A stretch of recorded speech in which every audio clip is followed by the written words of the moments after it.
മൂന്നാം രംഗം. ഊറിയയുടെ കൂടാരം. പകൽ സമയം. യോവാബും ഏലിയാമും പ്രവേശിച്ചു ചുറ്റും നോക്കുന്നു. ആരെയും കാണുന്നില്ല. ഏലിയാം എവിടെയോ പോയിരിക്കുകയാണ്. വല്ല അപകടവും പിടിച്ച പണി തോന്നിക്കാണും. യോവാബ് സാരമില്ല, ഈ പ്രായത്തിൽ ഇത്തരം യുദ്ധം മഹാമുഷിപ്പനാണ്. ഏലിയാം വല്ല കുഴപ്പവും ഉണ്ടാകാതിരുന്നാൽ മതി. യോവാബ് ഏതായാലും അബ്ശാലോമിന്റെ കൂടെ കൂടുകയും മറ്റും ചെയ്യുകയില്ലായിരിക്കും. ഏലിയാം ഇല്ല, വീരാരാധനക്കാരനല്ലേ. യോവാബ് എന്ന് തീർത്ത് പറയാമോ? അബ്ശാലോം ഈയിടെ വളരെ ജനകീയമായിട്ടുണ്ട്. ഉത്തരവാദിത്തമില്ലാത്ത ചെറുപ്പക്കാരനല്ലേ. പോരെങ്കിൽ അയാൾ രാജാവാകുമ്പോൾ എന്തെങ്കിലും കിട്ടുമെന്ന് കരുതി കുറെ പേർ കൂടെ കൂടിയിട്ടുണ്ട്. ഏലിയാം അതിലൊന്നും ഊറിയ പെടുകയില്ല. അത്തരക്കാർക്ക് വളഞ്ഞ വഴി മനസ്സിലാകുകയില്ല. ഊറിയ പ്രവേശിക്കുന്നു. യോവാബ് ഊറിയ എവിടെ പോയിരുന്നു? ഊറിയ കോട്ടയുടെ ഒരു വശം ബലം കുറഞ്ഞതാണെന്ന് തോന്നി, ഒന്ന് നോക്കി വെക്കാമെന്ന് വെച്ചു. ഏലിയാം അതൊക്കെ അപകടമാണ് ഊറിയ. പോരെങ്കിൽ നാം കോട്ട ആക്രമിക്കാൻ ഉദ്ദേശിക്കുന്നുമില്ല. യോവാബ് അത് പോകട്ടെ, ഞാൻ ഇന്നലെ തന്ന ചുരുൾ വായിച്ചോ? ഊറിയ ഭാഗ്യവശാൽ മുഴുവനുമായിട്ടില്ല. യോവാബ് ഭാഗ്യവശാൽ? ഊറിയ അതെ, എനിക്ക് ഈ നുണകളൊന്നും കേൾക്കണ്ട. യോവാബ് നുണയോ? നിനക്കറിയാമോ അത് ആരുടെ വാക്കുകളാണെന്ന്? ഊറിയ ആരുടെയെങ്കിലും ആകട്ടെ, അങ്ങ് പറയുന്നു അത് ശമൂവേലിന്റേതാണെന്ന്. ആണെങ്കിൽ തന്നെ എന്ത്? അത് ശൗലിനെ കുറിച്ച് പറഞ്ഞതാണ്. യോവാബ് ഊറിയ നീ രണ്ടു കാര്യങ്ങൾ മറന്നുപോയി. ഒന്ന്, പ്രവാചകന്മാർക്ക് സ്വന്തം വചനങ്ങളില്ല, അവർ യഹോവയുടെ നാവുകളാണ്. രണ്ട്, ശൗൽ മാത്രമല്ല, ദാവീദും രാജാവാണ്. ഊറിയ അങ്ങ് രാജാവിനോട് അസൂയുണ്ടെങ്കിൽ എനിക്കതിൽ പങ്കില്ല. യോവാബ് നീ മതിമറന്ന് സംസാരിക്കുന്നു. ഊറിയ ഞാൻ മതിമറന്ന് പ്രവർത്തിക്കുകയും ചെയ്യും. അബ്ശാലോം യോഗ്യനായ ഒരു രാജാവായിരിക്കുമെന്ന് എനിക്ക് വിശ്വാസമില്ല. ഈ വാൾ എന്റെ കയ്യിലുള്ള കാലമെല്ലാം ഞാൻ എന്റെ രാജാവിന് വേണ്ടി പടവെട്ടും, വേണ്ടി വന്നാൽ അങ്ങേക്കെതിരായി തന്നെ. ഏലിയാം ഊറിയ നീ എന്താണ് ഈ പറയുന്നത്? യോവാബ് സാരമില്ല ഏലിയാം, അവൻ തുറന്നു പറഞ്ഞുകൊള്ളട്ടെ.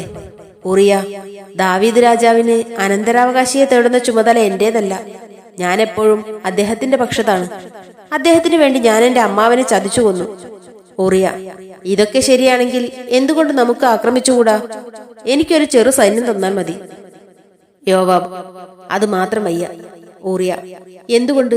പറയൂ, ദൈവത്തെ ഓർത്ത് പറയൂ, എന്തുകൊണ്ട്? യോവാബ് നീ പരാക്രമിയാണെന്ന് പ്രസിദ്ധി സമ്പാദിക്കണമെന്ന് അദ്ദേഹത്തിന് ആഗ്രഹമില്ല. ഭടന്മാർ അദ്ദേഹത്തെക്കാൾ പ്രസിദ്ധരാകുന്നത് നല്ലതിനല്ല. പഴയ പ്രശസ്തിയാണ് ദാവീദിന്റെ സിംഹാസനത്തിന് ഉറപ്പ്. ഊറിയ എനിക്കത് വിശ്വസിക്കാൻ വിഷമം. അദ്ദേഹം പ്രശസ്തിക്കും അപ്പുറം എത്തിയിരിക്കുന്നു. യോവാബ് എത്തിയായിരിക്കും, പക്ഷേ അദ്ദേഹം അത് അറിഞ്ഞിട്ടില്ല. വേണ്ടാതനത്തിൽ തലയിടണ്ട. ഏതായാലും നിനക്ക് വേണ്ടി ഞാൻ ഒരിക്കൽ കൂടി ചോദിച്ചു നോക്കാം. നാളെ ദൂതൻ പോകുന്നുണ്ട്. കർട്ടൻ. നാലാം രംഗം. ദാവീദിന്റെ കൊട്ടാരം. ദാവീദ് ആലോചനാമഗ്നനായിരിക്കുകയാണ്. യൂദ അടുത്തുനിന്ന് വീഞ്ഞു പകർന്നു കൊടുക്കുന്നുണ്ട്.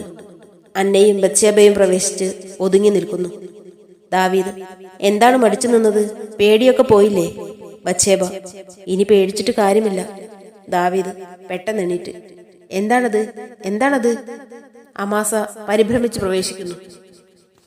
അമാസ അമാസ രബ്ബയിൽ നിന്ന് ദൂതൻ വന്നിട്ടുണ്ട്. ദാവീദ് പ്രത്യേകിച്ച് വിശേഷം വല്ലതുമുണ്ടെങ്കിൽ വേഗം പറഞ്ഞേച്ചു പോകൂ. അമാസ പ്രത്യേകിച്ചൊന്നുമില്ല. അമ്മോന്യർ ഇങ്ങോട്ട് ആക്രമിച്ചേക്കുമെന്ന് ഭയമുണ്ട്. ഇവിടെയുള്ള സൈന്യത്തെ കൂടി അങ്ങോട്ട് അയച്ചാൽ തരക്കേടില്ല. ദാവീദ് എന്തിന്?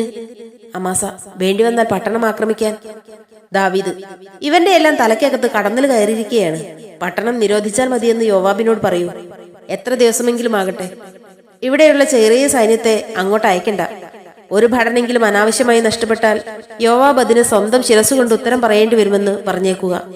അമാസ ഇസഹാക്ക് വന്നിട്ടുണ്ട്. ദാവീദ് എനിക്ക് സുഖമില്ല. അമാസ വന്ദിച്ചു പോകുന്നു. ദാവീദ് ബത്ശേബയുടെ കൈപിടിച്ച് മുന്നോട്ട് കൊണ്ടുവരുന്നു. ഒരു സ്വൈരവുമില്ല അല്ലേ ബത്ശേബ? എന്താണൊന്നും മിണ്ടാത്തത്? ഇത്ര ആലോചിക്കുന്നത് എന്താണ്? യുദ്ധത്തെ പറ്റിയാണോ? ബത്ശേബ അല്ല, എന്നെ പറ്റി തന്നെയാണ്. ദാവീദ് അതിത്ര സങ്കടമുള്ള വിഷയമാണോ? ബത്ശേബ സങ്കടത്തിനും സന്തോഷത്തിനും കാരണം ഒന്നു മതി. ദാവീദ് കടങ്കഥ വിട്ട് കാര്യം പറയൂ. ബത്ശേബ ചില കാര്യങ്ങൾ പറയാൻ കടങ്കഥയല്ലാതെ ഭാഷയില്ല. ദാവീദ് അതിന്റെ ഫലം കാര്യം മനസ്സിലാവാതിരിക്കുകയായിരിക്കും. ബത്ശേബ: മനസ്സിലായാലും പ്രയോജനമില്ലെങ്കിലോ? ദാവീദ്: അങ്ങനെയുമുണ്ടോ? ബത്ശേബ: രാജാക്കന്മാരുടെ ശക്തിക്കും അതിരുണ്ട്. ദാവീദ്: അറിഞ്ഞിട്ട് വേണമല്ലോ തീരുമാനിക്കാൻ. ബത്ശേബ: മുള്ളി ഇലയിൽ വീണാലും ഇല മുള്ളിൽ വീണാലും ഫലം ഒന്നു തന്നെ. ദാവീദ്: പിന്നെയും കടങ്കഥ തന്നെ. പൊരുൾ എന്താണ്? ബത്ശേബ: പൊരുൾ ഇത് തന്നെ. അങ്ങ് വിഷമിക്കേണ്ട. ഞാൻ അങ്ങയോട് എന്നേക്കുമായി യാത്ര പറയാനാണ് വന്നിരിക്കുന്നത്. അധികകാലത്തിനു മുൻപ് ഊറിയാവിന്റെ ഭാര്യ കല്ലെറിയപ്പെടും. ബത്ശേബ ഇനി അങ്ങയുടെ കുളം തീണ്ടുകയില്ല. മറ്റു സ്ത്രീകൾക്ക് അഭിമാനിക്കാവുന്നിടത്ത് ബത്ശേബയ്ക്ക് മരണമാണ് പ്രതിഫലം. പ്രഭോ, അങ്ങനെ തെറ്റിദ്ധരിക്കരുത്. ഇത് യഹോവയുടെ ശിക്ഷയാണ്. എന്നെ മറന്നു കളയൂ. പെട്ടെന്ന് നടന്നു മറയുന്നു. ദാവീദ്: ബത്ശേബ, ബത്ശേബ, എന്താണിത്? യൂദ, അന്നയെ വിളിക്കൂ. യൂദ പോകുന്നു. എന്താണ് അവൾ പറഞ്ഞത്? മരണം.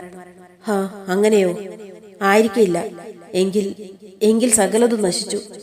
യൂദ അന്നയെയും കൂട്ടി വരുന്നു. ദാവീദും അന്നയും വെൺമാടത്തിലേക്ക് പോകുന്നു. കർട്ടൻ. ഒരു പാറയിലിരുന്ന് യോവാബ് എഴുത്തു വായിക്കുകയാണ്. എഴുത്തിലെ വാചകങ്ങൾ കഴിഞ്ഞ രംഗത്ത് ദാവീദ് പറഞ്ഞു കൊടുത്തുകൊണ്ടിരുന്നതിന്റെ തുടർച്ചയാണ്. ആ ഭാഗങ്ങൾ അശരീരിയായി കേൾക്കാം. അതിനിടയിൽ യോവാബ് തന്റെ സ്വന്തം അഭിപ്രായങ്ങൾ പ്രകടിപ്പിക്കുന്നുണ്ട്. ശബ്ദം: ഊറിയ തന്നെ സൈന്യത്തെ നയിക്കണം. യോവാബ്: നടക്കട്ടെ, വീരനല്ലേ. ശബ്ദം: ആക്രമണം പരാജയപ്പെടുമെന്ന് തോന്നിയാൽ ഭടന്മാർ ഊറിയാവെ വിട്ട് പിന്മാറിക്കൊള്ളട്ടെ. യോവാബ്: അതെന്തൊരു സമരതന്ത്രമാണ്. ശബ്ദം: സമരതന്ത്രങ്ങൾ ഉപദേശിക്കുവാൻ മുതിരുന്നവർ അതിനുവേണ്ടി ത്യാഗമനുഷ്ഠിക്കാൻ സന്നദ്ധതയുള്ളവരായിരിക്കണം. യോവാബ്: എന്നിട്ട് അതിനൊരു അർത്ഥാന്തരന്യാസവും. ശരി, നടക്കട്ടെ. ഈ കഴുത അവിടെ ചെന്ന് എന്താണാവോ ചെയ്തത്? ശബ്ദം: ആക്രമണം ശൂരന്മാരുടെ നേരെ തന്നെ ആയിരിക്കട്ടെ. ഈ നിർദ്ദേശങ്ങളൊന്നും ഊറിയാവ് അറിയേണ്ടതുമില്ല. യോവാബ്: അത് കൊള്ളാം, അത്രയെങ്കിലും വ്യക്തമായല്ലോ.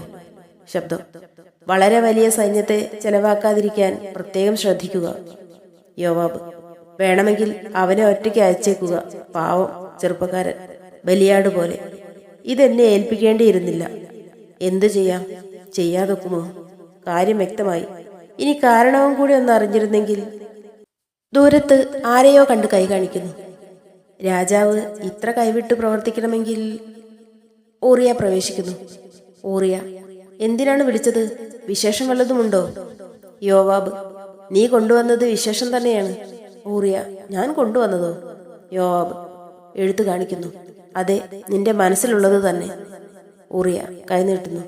എന്റെ മനസ്സിലുള്ളതോ? യോവാബ് എഴുത്തു കൊടുക്കാതെ വേഗം പോയി തയ്യാറായിക്കൊള്ളൂ. ഒരു ചെറിയ സംഘത്തെയും വിളിക്കാം. കോട്ടമതിൽ കയറി അകത്തു കടക്കണം. വിവരമെല്ലാം പിന്നീട് പറയാം. ഊറിയ പോകുന്നു. അതിനു ഞാൻ വേണം, രാജഭക്തൻ. പുറത്ത് കാഹള ശബ്ദം. കർട്ടൻ. 5-ാം രംഗം.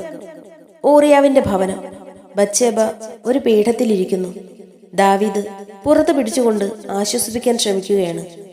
ദാവീദ്: ബത്ശേബ, ബത്ശേബ, തിരുമേനി, എന്റെ തിരുമേനി, അവിടുന്ന് പോകണം. അങ്ങയോട് കൂടി ഇരിക്കാൻ എനിക്ക് ആഗ്രഹമില്ലാഞ്ഞിട്ടല്ല. ദൈവത്തിനറിയാം അങ്ങേ വിട്ടിരിക്കാൻ എന്ത് വിഷമമാണെന്ന്. പക്ഷേ എന്തിനാണ് അങ്ങ് ഇരിക്കുന്നത്? എനിക്കാണെങ്കിൽ കല്ലേറാണ്. അത് ഒഴിവാക്കാൻ നിവൃത്തിയില്ല. അങ്ങയുടെ സൽപ്പേര് കൂടി കളങ്കപ്പെടുത്തേണ്ട ആവശ്യമുണ്ടോ? അങ്ങ് ഇസ്രായേലിന്റെ അഭിഷിക്തനാണ്. അങ്ങിവിടെ ആയിരുന്നുകൂടാ.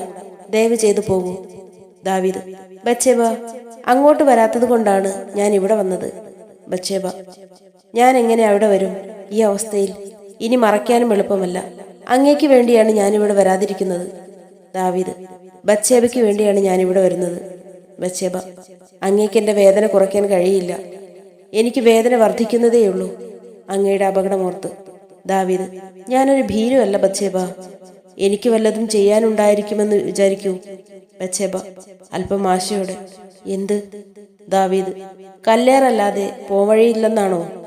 ബത്ശേബ: ഇസ്രായേലിന്റെ നിയമങ്ങൾ അലംഘ്യങ്ങളല്ലേ, പൈശാചികമാണെങ്കിലും. ദാവീദ്: ന്യായാധിപന്മാരല്ലേ അത് തീരുമാനിക്കേണ്ടത്. ബത്ശേബ: മോശയുടെ ന്യായപ്രമാണം തിരുത്തി എഴുതാൻ അങ്ങേക്കും ശക്തിയില്ല. ദാവീദ്: ഇല്ലായിരിക്കാം.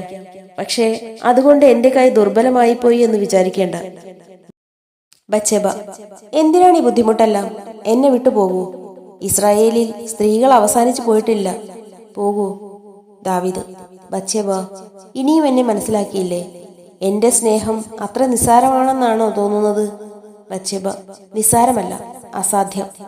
ദാവീദ്: തീരുമാനങ്ങൾ എടുക്കുന്നത് സാവകാശമായിട്ട് മതി, പ്രത്യേകിച്ചും നിരാശകരമായവ. ബത്ശേബ: എല്ലാം അങ്ങയുടെ ഇഷ്ടം. വാതിലിൽ മുട്ടുന്ന ശബ്ദം. യൂദാ പ്രവേശിക്കുന്നു. യൂദാ: അമാസ. ദാവീദ്: ഇവിടെയോ? യൂദാ: അത്യാവശ്യ കാര്യമാണ്. അമാസ പ്രവേശിക്കുന്നു. അമാസ: തിരുമേനി കോപിക്കരുതേ. അവസരവും ഔചിത്യവുമെല്ലാം എനിക്കറിയാം. പക്ഷേ യോവാബ് ചില വർത്തമാനങ്ങൾ അറിയിച്ചിട്ടുണ്ട്. തിരുമേനി എവിടെയാണെങ്കിലും ഒരു നിമിഷം കളയാതെ അറിയിക്കണമെന്നാണ് നിർദ്ദേശം. ദാവീദ്: വേഗം പറഞ്ഞിട്ട് പോകൂ. അമാസ: നല്ല വർത്തമാനമല്ല, ഒരു പരാജയം. ദാവീദ്: പരാജയം? അമാസ: ഒരാക്രമണം നടത്തി പരാജയപ്പെട്ടു. ദാവീദ്: ആരാണ് അവരോട്? അമാസ: ഒരു ചെറു സൈന്യം ആക്രമിച്ചു. കോട്ടമതിലിന്റെ താഴെ എത്തിയപ്പോൾ അമ്മോന്യർ കല്ലെറിഞ്ഞു. മിക്കവരും വീണുപോയി. ദാവീദ്: എന്തൊരു മൗഢ്യമാണിത്! അമാലേക്ക് മരിച്ചത് എങ്ങനെയാണെന്ന് ഓർമ്മയില്ലേ? ആ വിദ്യ തന്നെ നമുക്കെതിരായി പ്രയോഗിക്കുക. കഷ്ടം. യോവാബിന് വയസ്സായി, അയാളെ മാറ്റണം. ഇതിനിടയിൽ യൂദാ ഊറിയാവിന്റെ പടത്തൊപ്പിയും വാളും കൊണ്ടുവന്ന് ഒരു പീഠത്തിൽ വെക്കുന്നു. ബത്ശേബ അമ്പരന്ന് അതിൽ തന്നെ ദൃഷ്ടി ഉറപ്പിക്കുന്നു. അമാസ നിലത്ത് നോക്കി. തിരുമേനി, ഊറിയ മരിച്ചു. ബത്ശേബ ഒരലർച്ചയോടെ താഴെ വീഴുന്നു. ദാവീദ് അവളെ എടുത്ത് ഒരു പീഠത്തിലിരുത്തുന്നു. അദ്ദേഹമാണ് സൈന്യത്തെ നയിച്ചത്. ധീരമായി പടവെട്ടി. പക്ഷേ ശത്രുക്കളുടെ എണ്ണം വളരെ കൂടുതലായിരുന്നു. ദാവീദ്: ധീരനായ ഊറിയ, അവൻ ഉത്തമനായിരുന്നു. ബത്ശേബ: യുദ്ധത്തിൽ ഇങ്ങനെയൊക്കെ സംഭവിക്കാറുണ്ട്. വളരെ വേദനാകരമാണ്. പക്ഷെ അതെല്ലാം സംഭവിച്ചേ തീരൂ. അമാസ: ശ്രദ്ധിച്ചു കേൾക്കൂ. എന്റെ ദാസനായ ഊറിയാവെ കൊന്ന് നഗരം ജീവിക്കരുത്. ഊറിയ മരിച്ചു, പക്ഷെ അവന്റെ ആഗ്രഹം സാധിക്കണം. രബ്ബ ആക്രമിച്ച് കോട്ടകൾ ഇടിച്ചു നിരത്തി, വീടുകൾക്ക് തീവച്ച്, സകല പുരുഷന്മാരെയും കൊന്നൊടുക്കി, സ്ത്രീകളെ അടിമകളാക്കി വിൽക്കണം. രബ്ബ ചരിത്രത്തിൽ നിന്ന് തന്നെ മായ്ച്ചു കളയണം. ഇതാണ് എന്റെ തീരുമാനം. ഇത് നിർവഹിച്ചല്ലാതെ യോവാബ് എന്റെ മുഖം കാണരുത്. ഉടൻ യോവാബിനെ അറിയിക്ക്. അമാസയും യൂദായും പോകുന്നു. ദാവീദ് ബത്ശേബയ്ക്ക് വീഞ്ഞെടുത്തു കൊടുക്കുന്നു. ബത്ശേബ: വേണ്ട, വേണ്ട. ദാവീദ്: പ്രിയപ്പെട്ട ബത്ശേബ, കരയരുത്. ഇസ്രായേലിൽ സ്ത്രീകൾ കരയാറില്ല. ബത്ശേബ: തിരുമേനി, ഞാൻ അദ്ദേഹത്തെ സ്നേഹിച്ചിരുന്നു. ദാവീദ് മുഖത്തടിച്ചതുപോലെ വിഷണ്ണനായി മാറി നിൽക്കുന്നു. ദാവീദ്: ഞാൻ മാപ്പ് അപേക്ഷിക്കുന്നു. ബത്ശേബ: എന്റെയും അദ്ദേഹത്തിന്റെയും രാജാവ് മാപ്പിരക്കുന്നത് എന്തിന്? ദാവീദ്: വേദനയോടെ ആണെങ്കിലും ആ അധ്യായം അവസാനിച്ചു. ഇനി ലോകം നമുക്ക് സ്വതന്ത്രമാണ്. ബത്ശേബ: അങ്ങ് പറയുന്നത് എന്താണ്? ദാവീദ്: ഇത് തന്നെ. ഇസ്രായേലിൽ ചില സന്ദർഭങ്ങളിൽ വല്ലായ്മ 7 ദിവസം മാത്രമാണ്. അതിന്റെ ശേഷം ഇസ്രായേലിന് ഒരു പുതിയ റാണി ഉണ്ടായിരിക്കും. അനേകരുടെ തലമുറയിൽ അവസാനത്തെ റാണി. ബത്ശേബ: ഇങ്ങനെ സംസാരിക്കാൻ പറ്റിയ സന്ദർഭമാണോ ഇത്? ദാവീദ്: അല്ലായിരിക്കാം. പക്ഷേ ഔചിത്യം ദീക്ഷിക്കാതെ ആവശ്യങ്ങളുണ്ട്. അന്ന പ്രവേശിക്കുന്നു. എന്റെ ബത്ശേബയെ നോക്കിക്കൊള്ളൂ. ഞാൻ പോകുന്നു. എന്റെ റാണി കരയരുത്. ബത്ശേബ, മരണത്തെ മറക്കൂ. ജീവിതമാണ് നാളേക്കുള്ളത്. ബത്ശേബ സാവധാനം നടന്നു ചെന്ന് ഊറിയാവിന്റെ പടത്തൊപ്പിയെടുത്ത് അതിൽ സൂക്ഷിച്ചു നോക്കി കരയുന്നു. വിറയ്ക്കുന്ന വിരലുകൾ കൊണ്ട് അതെടുത്ത് കവിളോട് ചേർത്ത് വെക്കുമ്പോൾ ഒരു വലിയ ശബ്ദത്തോടെ അത് താഴെ വീഴുന്നു. ബത്ശേബ: ദൈവമേ. അന്ന: സാരമില്ല, അതിന് വലിയ ഭാരമാണ്. കിരീടങ്ങൾക്ക് ഭാരം കുറയും. അത് ബത്ശേബയുടെ കയ്യിൽ നിന്ന് വഴുതി പോവുകയുമില്ല. 4-ാം അംഗം. 1-ാം രംഗം. ദാവീദിന്റെ കൊട്ടാരം. ഒരു വിരുന്നിന് വേണ്ട ഒരുക്കങ്ങളെല്ലാം ഉണ്ട്. ചുമരുകളിൽ പന്തങ്ങൾ തിരികെ വച്ചിരിക്കുന്നു. മേശകളിൽ വീഞ്ഞ്, മുന്തിരി, ഈത്തപ്പഴം, മാതളം, ഇറച്ചി മുതലായ ഭക്ഷണപാനീയങ്ങൾ നിരത്തിവെച്ചിട്ടുണ്ട്. സുഗന്ധപാത്രത്തിൽ നിന്ന് ധൂപമുയരുന്നു. പ്രഭുക്കന്മാർ, പടനായകന്മാർ, ശാസ്ത്രികൾ, സ്ത്രീകൾ മുതലായവർ ചുറ്റിത്തിരിയുന്നു. എല്ലാവരും കുടിക്കുകയും മറ്റുള്ളവരെ കൊണ്ട് കുടിപ്പിക്കുകയും ചെയ്യുന്നു. അണിയറയിൽ ഒരു സങ്കീർത്തനം പാടുന്നത് കേൾക്കാം. ഒരു കുടിയൻ അതിനൊത്ത് നൃത്തം ചെയ്യുവാൻ ശ്രമിച്ച് താഴെ വീഴുന്നു. രംഗത്തിന്റെ വലത്ത് മുൻഭാഗത്തായി നിൽക്കുന്ന ഒരു സംഘം സംസാരിക്കുന്നു. യോവാബ്: രാജാവിന്റെ ഏറ്റവും പുതിയ വസ്ത്രം. ഒരു പ്രഭു: പുതിയതല്ല, രണ്ടാമൻ, എങ്കിലും രക്താംബരമാണ്. ഒരു സ്ത്രീ രംഗത്തിന്റെ പുറകിൽ ഇടത്തെ മൂലയിൽ നിന്ന്: ആരുടെ രക്തം? രണ്ടാമത്തവൾ: പതുക്കെ പറയൂ, വല്ലവരും കേൾക്കും. യോവാബ് ആംഗ്യം കാണിച്ച്: തല പോകും. എല്ലാവരും ചിരിക്കുന്നു. ഒന്നാമത്തെ സ്ത്രീ, വസ്ത്രമല്ല കാരണം, അതില്ലായികയാണ്. രണ്ടാമത്തവൾ, നാക്കിന് കടിഞ്ഞാണില്ല. രണ്ടാമൻ, ഈ രാജ്യത്ത് അങ്ങനെ ഒരു ഏർപ്പാടില്ല. യോവാബ്, പ്രായം കൂടുന്തോറും വസ്ത്രങ്ങളുടെ എണ്ണം കൂടി വരികയാണ്. ഒന്നാമത്തേവൾ, വേറെ തൊഴിലൊന്നുമില്ലല്ലോ. ഒരു പ്രഭു, വയസ്സ് 50 ആയില്ലേ? രണ്ടാമത്തവൾ, 50 അത്ര കടന്ന വയസ്സാണോ? രണ്ടാമൻ, പ്രായം പ്രതിബദ്ധമല്ല. യോവാബ്, ആ തീരുമാനം സ്ത്രീകൾക്ക് വിട്ടുകൊടുക്കൂ. യൂദ പരിഭ്രാന്തനായി പ്രവേശിക്കുന്നു. യൂദ, തിരുമേനി ഇവിടെയില്ലേ? രണ്ടാമൻ, ഇല്ല, എന്താണ്? യോവാബ്, രാജ്ഞിയുടെ അടുത്ത് കാണും. യൂദ, ഞാൻ അവിടെ നിന്നാണ് വരുന്നത്. ബന്ധപ്പെട്ട് ഓടിപ്പോകുന്നു. ഒന്നാമത്തവൾ, എന്താണിത്ര ധൃതി? യോവാബ്, രാജ്ഞിക്ക് സുഖമില്ലാതിരിക്കുകയാണ്. ഒരു പ്രഭു, അതിനിടയിൽ ഈ വിരുന്ന് വെച്ചതാണ് എനിക്ക് മനസ്സിലാകാത്തത്. യോവാബ്, ദാവീദ് രാജാവിന് നിങ്ങൾക്ക് മനസ്സിലായിട്ടില്ല. ഒന്നാമത്തവൾ, ഏതായാലും സൗന്ദര്യം കണ്ടാൽ അറിയാം. രണ്ടാമത്തവൾ, അസൂയ. ഒന്നാമത്തവൾ, എനിക്ക് ഭർത്താവിനെ വെച്ച് മാറ്റണമെന്ന് ആഗ്രഹമില്ല. രണ്ടാമത്തവൾ, രാജാവായാലും? ഒന്നാമത്തവൾ, വേണ്ട. രണ്ടാമൻ, ഭർത്താവ് സമ്മതിച്ചിട്ട് വേണ്ടേ? ഒന്നാമൻ, ഊറിയ സമ്മതിച്ചതായി എനിക്കറിവില്ല. അവർ കൂട്ടം കൂടി നിന്ന് ചിരിക്കുന്നു. ഇടത്തുനിന്ന് ദാവീദും യൂദായും പ്രവേശിക്കുന്നു. ചിരി നിൽക്കുന്നു. സ്ത്രീകൾ കുടിച്ചുകൊണ്ടിരുന്ന വീഞ്ഞുപാത്രം മറയ്ക്കുമ്പോൾ അത് താഴെ വീഴുന്നു. ദാവീദ് അത് കുനിഞ്ഞെടുത്ത് അവൾക്ക് കൊടുക്കുന്നു. ദാവീദ്, അത് കളയണ്ട മിറിയാം, വിരുന്നുകൾ കുടിക്കാനുള്ളതാണ്. യോവാബ്, എനിക്കൊരു പുത്രൻ ഉണ്ടായിരിക്കുന്നു. ദാവീദും യൂദായും അകത്തേക്ക് പോകുന്നു. യോവാബ്, എന്തൊരു ആത്മനിയന്ത്രണം. ഒന്നാമൻ, എന്താണ് അങ്ങനെ പറയുന്നത്? യോവാബ്, അദ്ദേഹം സർവത്ര കുഴപ്പങ്ങളുടെ നടുവിലാണ്. ജീവിതം മുഴുവനും അദ്ദേഹത്തിന് സമരമാണ്. അതിനു പുറമെ ആലോചനകളും ഗൂഢാലോചനകളും. പുത്രന്മാരാണെങ്കിൽ ഒന്നെങ്കിലും വേണ്ടേ കൊള്ളാവുന്നതായിട്ട്. രാജ്ഞിയാണെങ്കിൽ ഈ നിലയിൽ. എങ്കിലും അദ്ദേഹം രബ്ബയ്ക്ക് വേണ്ടി ഈ വിരുന്ന് തരികയാണ്. രാജകാര്യം രാജ്ഞിയേക്കാൾ പ്രധാനമാണ് അദ്ദേഹത്തിന്. എന്തൊരു രാജാവ്! ഇസ്രായേലിന് ഇങ്ങനെയൊരു രാജാവ് ഉണ്ടായിട്ടില്ല, ഇനി ഉണ്ടാകുകയുമില്ല. ദാവീദും ഏലിയാവും പ്രവേശിക്കുന്നു. ഏലിയ, തിരുമേനി, അങ്ങിവിടെ നിന്നതുകൊണ്ട് യാതൊരു പ്രയോജനവുമില്ല. അവിടെ വൈദ്യനുണ്ടല്ലോ. ഇവരാണെങ്കിൽ അങ്ങേ കാത്തിരിക്കുന്നു. യോവാബ് ഒരു പാത്രത്തിൽ വീഞ്ഞെടുത്ത് ഒരു മുട്ടുകുത്തി നിന്ന് ദാവീദിന് നീട്ടുന്നു. അദ്ദേഹം അത് വാങ്ങി കുടിക്കാൻ ആരംഭിക്കുമ്പോൾ പുറത്തു നിന്ന് വലിയ ബഹളം. അമാസ വിയർത്തൊലിച്ച് പ്രവേശിക്കുന്നു.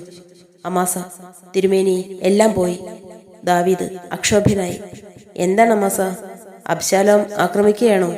അമാസ, കൊട്ടാരം വളഞ്ഞിരിക്കുകയാണ്. യോവാബ് വെൺമാടത്തിലേക്ക് ഓടുന്നു. തിരിച്ചു വരുന്നു. ദാവീദ്, സൈന്യം? അമാസ മറുപക്ഷം ചേർന്നു. യോവാബ്, തിരുമേനി, അങ്ങ് ആയുധമെടുക്കണം. ദാവീദ്, അല്ലെങ്കിൽ? യോവാബ്, അവർ കൊട്ടാരം പിടിക്കും. ദാവീദ്, പിടിക്കട്ടെ. യോവാബ്, തിരുമേനി, അബ്ശാലോമിന് കിരീടമാണ് വേണ്ടത്. ദാവീദ്, അത് അവന്റെ അവകാശമല്ലേ, എന്റെ സീമന്തപുത്രൻ. യോവാബ്, അത് പാടില്ല. ദാവീദ്, എന്തുകൊണ്ട്? യോവാബ്, അത് യഹോവയ്ക്കെതിരാണ്, ഇസ്രായേലിനെതിരാണ്. ദാവീദ്, യോവാബ്, ഞാൻ ക്ഷീണിച്ചു. യോവാബ്, അത് വയ്യ, അങ്ങ് ക്ഷീണിച്ചിട്ടില്ല, ക്ഷീണിക്കാൻ വയ്യ. അങ്ങ് ഞങ്ങൾക്ക് വേണ്ടി ഗോല്യാഥിനെ കൊന്നു, ഞങ്ങൾക്ക് വേണ്ടി ശൗലിനെ തോൽപ്പിച്ചു, ഞങ്ങളെ ഒരു ജനതയാക്കി തീർക്കൂ. ഇന്ന് ഞങ്ങളെ കൈവെടിയരുത്, അങ്ങ് ആയുധമെടുത്തേ തീരൂ. ദാവീദ്, ദയവ് ചെയ്ത് എന്നെ വിടൂ. നിങ്ങൾ അബ്ശാലോമിനെ സ്വീകരിച്ചുകൊള്ളൂ. ഒരു കിരീടത്തിന്റെ ഭാരം എന്താണെന്ന് അവൻ അറിയട്ടെ. യോവാബ്, ഞങ്ങൾ അത് അനുവദിക്കുകയില്ല. പിതാവിനെതിരായി എഴുന്നേൽക്കുന്നവൻ ഇസ്രായേലിന് രാജാവായിക്കൂടാ. വാളൂരുന്നു. ഏലിയാം വാളൂരി. അബ്ശാലോം ഈ കൊട്ടാരത്തിൽ ജീവനോടെ കാൽകുത്തുകയില്ല. ദാവീദ്, യഹോവയുടെ ഇഷ്ടം നടക്കട്ടെ. ക്ഷീണിച്ച് ഇരിക്കാൻ ഭാവിക്കുന്നു. പുറത്തുനിന്ന് നാഥാന്റെ വടിയുടെ ശബ്ദം. അതെന്താണ്? യൂദ പ്രവേശിക്കുന്നു. യൂദ, നാഥാൻ. ദാവീദ്, നാഥാൻ? യൂദ, അതേ തിരുമേനി, പ്രവാചകൻ സമയം കാത്തു നിൽക്കുകയാണ്. ദാവീദ്, ഉടനെ കൂട്ടിക്കൊണ്ടുവരൂ, അല്ലെങ്കിൽ വേണ്ട, ഞാൻ തന്നെ പോകാം. അമാസ, തിരുമേനി, വേണ്ട. ദാവീദ്, എന്ത്? അമാസ, അങ്ങ് പോകണ്ട. ദാവീദ്, പ്രവാചകനെ താമസിപ്പിക്കുകയോ? അമാസ, അദ്ദേഹം വിശ്രമിക്കട്ടെ. ദാവീദ്, പാടില്ല, യഹോവയുടെ പ്രവാചകൻ. അമാസ, വേണ്ട വേണ്ട, തിരുമേനി, എൻ്റെ അപേക്ഷ കേൾക്കണം. ദാവീദ്: എന്താണിത്ര നിർബന്ധം അമാസ? പറയൂ, കാര്യമെന്തെങ്കിലും ഉണ്ടോ? നേരം വൈകുന്നു. അമാസ: വിരുന്ന് കഴിഞ്ഞ് അദ്ദേഹത്തെ കണ്ടാൽ മതി. ദാവീദ്: പോരാ, അദ്ദേഹം എന്തോ കാര്യം ഉണ്ടായിട്ടായിരിക്കും വന്നത്. അമാസ: എങ്കിലും ഈ വീഞ്ഞിന്റെ ഇടയ്ക്ക്. ദാവീദ്: അതൊന്നും സാരമില്ല. നടക്കാൻ തുടങ്ങുമ്പോൾ വാതിൽക്കൽ കാണുന്നത് നാഥാനെയാണ്. എല്ലാം നിശബ്ദം. മുട്ടുകുത്തുന്നു. യഹോവയുടെ പ്രവാചകന് നമസ്കാരം. നാഥാൻ പ്രവേശിക്കുന്നു. നാഥാൻ: യഹോവ വാഴ്ത്തപ്പെട്ടവൻ. ദാവീദ് പീഠം സജ്ജീകരിച്ചുകൊണ്ട്: വരാം, അല്പം താമസിച്ചു പോയി. വിരുന്നിന്റെ ബഹളം കൊണ്ട്. രബ്ബയിലെ വിജയത്തിന് വേണ്ടി ഒരു വിരുന്ന്. നാഥാൻ: യഹോവയുടെ വിജയം. ദാവീദ്: എന്തെങ്കിലും പ്രത്യേക ആവശ്യം? നാഥാൻ: ഒരാവശ്യമുണ്ട്. ദാവീദ് പുഞ്ചിരിയോടെ: വൈരാഗികൾക്ക് ആവശ്യങ്ങളുണ്ടോ? നാഥാൻ: ചിലപ്പോൾ. ഈ ആഘോഷത്തിനിടയിൽ ഒരു വൈരാഗി വന്നു കൂടുന്നതിൽ വിരോധമൊന്നുമില്ലല്ലോ? ദാവീദ്: തീർച്ചയായും ഇല്ല. ഏത് സമയവും അങ്ങ് സ്വാഗതാർഹനാണ്. നാഥാൻ: സന്തോഷം. ദാവീദ്: എന്തെങ്കിലും ഭക്ഷണം? നാഥാൻ: വേണ്ട, എനിക്ക് വ്രതമാണ്. എനിക്ക് ഈ ആഘോഷത്തിൽ അല്പം പങ്കെടുത്താൻ കൊള്ളാമെന്നുണ്ട്. എങ്ങനെയാണ് വേണ്ടതെന്നൊരു രൂപവുമില്ല. അങ്ങ് സിംഹാസനത്തിലിരിക്കൂ. ദാവീദിനെ സിംഹാസനത്തിലിരുത്തുന്നു. ഒരു പുത്രനുണ്ടായെന്ന് കേട്ടു. ദാവീദ്: യഹോവയുടെ കൃപയാൽ. നാഥാൻ: ഞാനൊരു കഥ പറയാം. നിങ്ങൾക്ക് ധൃതിയൊന്നുമില്ലല്ലോ? എല്ലാവരും ഇരിക്കും. എല്ലാവരും. കഥ ഇതാണ്. ഒരു പട്ടണത്തിൽ 2 പുരുഷന്മാർ ഉണ്ടായിരുന്നു. ഒരുവൻ ധനവാൻ, മറ്റവൻ ദരിദ്രൻ. ധനവാന് ആടുമാടുകൾ അനവധിയുണ്ടായിരുന്നു. ദരിദ്രനോ താൻ വിലയ്ക്ക് വാങ്ങി വളർത്തിയ ഒരു പെൺകുഞ്ഞാടല്ലാതെ ഒന്നും ഉണ്ടായിരുന്നില്ല. അത് അവന്റെ അടുക്കലും അവന്റെ മക്കളുടെ അടുക്കലും വളർന്നു വന്നു. അത് അവൻ തിന്നുന്നതിൽ ഓഹരി തിന്നുകയും അവൻ കുടിക്കുന്നതിൽ ഓഹരി കുടിക്കുകയും ചെയ്തു. അവന് ഒരു മകളെപ്പോലെയുമായിരുന്നു. ധനവാന്റെ അടുക്കൽ ഒരു വഴിയാത്രക്കാരൻ വന്നു. തന്റെ അടുക്കൽ വന്ന് വഴിപോക്കന് വേണ്ടി പാകം ചെയ്യുവാൻ സ്വന്തം ആടുകളിൽ ഒന്നിനെ എടുപ്പാൻ മനസ്സാകാതെ അവൻ ആ ദരിദ്രന്റെ കുഞ്ഞാടിനെ പിടിച്ച് തന്റെ അടുക്കൽ വന്ന ആളിനു വേണ്ടി പാകം ചെയ്തു. ദാവീദ്: യഹോവയാണേ, ഇത് ചെയ്തവൻ മരണയോഗ്യൻ. അവൻ കരുണയില്ലാതെ ഇത് ചെയ്തതുകൊണ്ട് ആ ആടിനു വേണ്ടി 4 ഇരട്ടി പകരം കൊടുക്കണം. നാഥാൻ: അത് ന്യായമാണ്. ദാവീദ്: ഇത് യഥാർത്ഥത്തിൽ നടന്നത് തന്നെയോ? നാഥാൻ: അതെ. ദാവീദ്: ഇത്തരം കുറ്റങ്ങൾക്കുള്ള ശിക്ഷ താമസിച്ചുകൂടാ. അത് ചെയ്തത് ആരാണ്? നാഥാൻ: ഉടനെ വേണ്ട, ആഘോഷങ്ങളെല്ലാം കഴിഞ്ഞിട്ട് ശാന്തമായി. ദാവീദ്: അങ്ങനെയല്ല, സന്തോഷത്തിൽ മതിമറന്ന് നീതി നിർവഹണം മറക്കരുതല്ലോ. ഈ ആഘോഷത്തിനിടയിൽ തന്നെയാണ് ആ കർമ്മം നടത്തേണ്ടത്. നാഥാൻ: എന്തിനിത്ര ധൃതി? സാവകാശമായിട്ടാകാമല്ലോ. ദാവീദ്: പോരാ, എനിക്കതറിയണം. ദാവീദിന്റെ ഭരണകാലത്ത് ഇസ്രായേലിൽ നീതി തന്നെ നടക്കണം. യഹോവയാണേ, അത് നടക്കുകയും ചെയ്യും. ആരാണവൻ? നാഥാൻ: നിർബന്ധമാണോ? ദാവീദ്: അങ്ങ് എന്നെ ക്ഷോഭിപ്പിക്കുന്നു. ഇനിയും അവനെ മറച്ചു പിടിച്ചാൽ അങ്ങ് അവന്റെ പങ്കാളിയാണെന്ന് ഞാൻ പറയും. നാഥാൻ: അതിത്ര ഭയങ്കരമാണോ? ഒരു വെറും ആട്. ദാവീദ് കുപിതനായി: അത് ഞാനാണ് തീരുമാനിക്കേണ്ടത്. മുന്നോട്ടാഞ്ഞ് ആ മനുഷ്യൻ. നാഥാൻ: ആ മനുഷ്യൻ നിലത്തു നോക്കുന്നു. ദാവീദ്: നാഥാൻ മുന്നോട്ട് വന്ന് സിംഹാസനത്തിന്റെ താഴെപ്പടിയിൽ ചവിട്ടി രാജാവിനെ വിരൽ ചൂട്ടിക്കൊണ്ട്: ആ മനുഷ്യൻ നീ തന്നെ. ഇസ്രായേലിന്റെ ദൈവമായ യഹോവ ഇപ്രകാരം അരുളി ചെയ്യുന്നു: ഞാൻ നിന്നെ ഇസ്രായേലിന് രാജാവായി അഭിഷേകം ചെയ്തു. നിന്നെ ശൗലിന്റെ കയ്യിൽ നിന്നും വിടുവിച്ചു. ഞാൻ നിനക്ക് നിന്റെ യജമാനന്റെ ഗൃഹത്തെയും നിന്റെ മാർവിടത്തിലേക്ക് നിന്റെ യജമാനന്റെ ഭാര്യമാരെയും തന്നു. ഇസ്രായേൽ ഗൃഹത്തെയും യഹൂദ ഗൃഹത്തെയും നിനക്ക് തന്നു. പോരാത്തതെല്ലാം ഞാൻ നിനക്കായി തരുമായിരുന്നു. നീ യഹോവയുടെ കൽപ്പന ലംഘിച്ച് അവന് അനിഷ്ടമായിട്ടുള്ളത് ചെയ്തതെന്തിന്? ഹിത്യനായ ഊറിയാവെ വാളുകൊണ്ട് വെട്ടി അവന്റെ ഭാര്യയെ നിനക്ക് ഭാര്യയായി എടുത്തു. അവനെ അമ്മോന്യരുടെ വാൾ കൊണ്ട് കൊല്ലിച്ചു. ഇതിനിടയിൽ ദാവീദ് ക്രമേണ ബോധശൂന്യനായിക്കൊണ്ടിരിക്കുകയാണ്. അയ്യോ എന്ന് വിളിച്ചുകൊണ്ട് യോവാബും മറ്റും ഓടിച്ചെന്ന് രാജാവിനെ താങ്ങി താഴെ ഇറക്കുന്നു. സർവത്ര ബഹളം. ഏലിയാം മാത്രം നിശ്ചലനായ ഒരു മൂലയ്ക്ക് നിൽക്കുകയാണ്. പാപത്തിന്റെ കൂലി മരണമത്രേ. കർട്ടൻ. 2-ാം രംഗം. ദാവീദും യോവാബ് മുതലായ പ്രഭുക്കന്മാരും. രാജാവ് ക്ഷീണിതരാണ്. വസ്ത്രത്തിലും ശ്രദ്ധയില്ല. ദാവീദ്: അപകടമൊന്നുമില്ലെന്നാണ് നിങ്ങൾ പറയുന്നത്? യോവാബ്: അതെ തിരുമേനി, വൈദ്യനും അങ്ങനെ തന്നെ പറഞ്ഞു. ദാവീദ്: എനിക്കത് വിശ്വസിക്കാൻ വിഷമമാണ്. യോവാബ്: അങ്ങയുടെ ഇഷ്ടം. ഞങ്ങൾക്ക് തോന്നിയത് അങ്ങനെയാണ്. ഇനി നമുക്ക് അബ്ശാലോമിന് നേരിടാം. ഉപവാസമെല്ലാം കഴിഞ്ഞില്ലേ? ദാവീദ്: ഇല്ല യോവാബ്, എനിക്കെന്റെ മാർഗം വ്യക്തമല്ല. മരണം വന്നേ കഴിയൂ. ആർക്കാണെന്നറിയില്ല. ഈ ദിവസങ്ങളിലെല്ലാം ഞാൻ ഉപവസിച്ചു, പ്രാർത്ഥിച്ചു. പക്ഷേ ഈ പ്രായശ്ചിത്തം കൊണ്ടൊന്നും മരണദൂതൻ ഈ ഗൃഹത്തെ ഒഴിഞ്ഞു പോയിട്ടില്ല. എന്റെ പാപം ഇതുകൊണ്ടൊന്നും കഴുകി കളയപ്പെട്ടിട്ടുമില്ല. പാപം കഴുകി കളയപ്പെടാവുന്നതല്ല. അത് കത്തി എരിഞ്ഞടങ്ങും. ജീവന് പകരം ജീവൻ. അതാണ് ഇസ്രായേലിന്റെ നിയമം. പാപത്തിന്റെയും അതെന്റെ മേൽ തന്നെ ആയിരിക്കട്ടെ എന്നാണ് എൻ്റെ പ്രാർത്ഥന. യോവാബ്: തിരുമേനി പൊറുക്കണം. ഈ മനോഭാവം ശരിയാണെന്ന് തോന്നുന്നില്ല. അബ്ശാലോം പടിവാതിൽക്കലുണ്ട്, ഭ്രാന്ത് പിടിച്ചൊരു സൈന്യവുമായി. അവരെ ഇനിയും തടഞ്ഞു നിർത്തുക സാധ്യമല്ല. അങ്ങ് ഒരിക്കൽ കൂടി പടവെട്ടിയേ മതിയാകൂ. ദാവീദ്: ഈ കൈകളിൽ ബലമില്ല യോവാബ്. യോവാബ്: പാറാവുകാർക്ക് അങ്ങേ കണ്ടാൽ മതി, അല്ലെങ്കിൽ അവർ കീഴടങ്ങും. അങ്ങ് പറഞ്ഞ ആ മരണം സംഭവിച്ചുവെന്നും വരാം. ദാവീദ്: അതാണ് യഹോവയുടെ ഇഷ്ടമെങ്കിൽ. യോവാബ്: യഹോവയുടെ നാമം വെറുതെ എടുക്കുന്നത് എന്തിന്? ഇവിടെ ഒരു രാജാവിന്റെ ചുമതലയാണ് കാര്യം. ദാവീദ്: എന്റെ പ്രഥമ ചുമതല എന്റെ പാപത്തോടുള്ളതാണ്. ആ കണക്ക് ആദ്യം തീരണം. അതിനു മുൻപ് എനിക്ക് യഹോവയുടെ അനുഗ്രഹം ഉണ്ടായിരിക്കുകയില്ല. യോവാബിന് തോന്നുന്നുണ്ടായിരിക്കാം ഞാൻ ഭീരുത്വം കാണിക്കുകയാണെന്ന്, അല്ലെങ്കിൽ നിർബന്ധ ബുദ്ധി കാണിക്കുകയാണെന്ന്. അങ്ങനെയല്ല പ്രിയപ്പെട്ട യോവാബ്. എനിക്ക് തെറ്റിയെന്ന് കണ്ടാൽ ഞാൻ അതിനെ അംഗീകരിക്കുന്നു. എന്റെ കയ്പുള്ള പാനീയം ഞാൻ കുടിച്ചു തീർക്കും. അകത്തു നിന്നൊരു കൂട്ട നിലവിളി. എന്താണത്? പരിഭ്രാന്തനായി അകത്തേക്ക് ഓടുന്നു. യൂദ അനുഗമിക്കുന്നു. അകത്ത് നിലവിളി തുടരുന്നു. രംഗത്തുള്ളവർ കൂടി നിന്ന് രഹസ്യം പറയുന്നു. കുറെ കഴിഞ്ഞ് യൂദ വിഷാദഭാവത്തിൽ പ്രവേശിക്കുന്നു. യോവാബ്: എന്താണ് യൂദ? യൂദ: മരിച്ചു. പല ശബ്ദങ്ങൾ. രാജ്ഞിയോ? യൂദ: അല്ല, കുട്ടി. യോവാബ്: രാജ്ഞിക്ക് എങ്ങനെ? യൂദ: രാജ്ഞിക്ക് അപകടമില്ല. യോവാബ്: യഹോവയുടെ ഇഷ്ടം. യഹോവയ്ക്ക് മഹത്വം. യൂദ: ഇനി അദ്ദേഹത്തെ കൊണ്ട് എങ്ങനെ യുദ്ധം ചെയ്യിക്കും? യോവാബ്: യുദ്ധം ചെയ്യേണ്ടായിരുന്നു.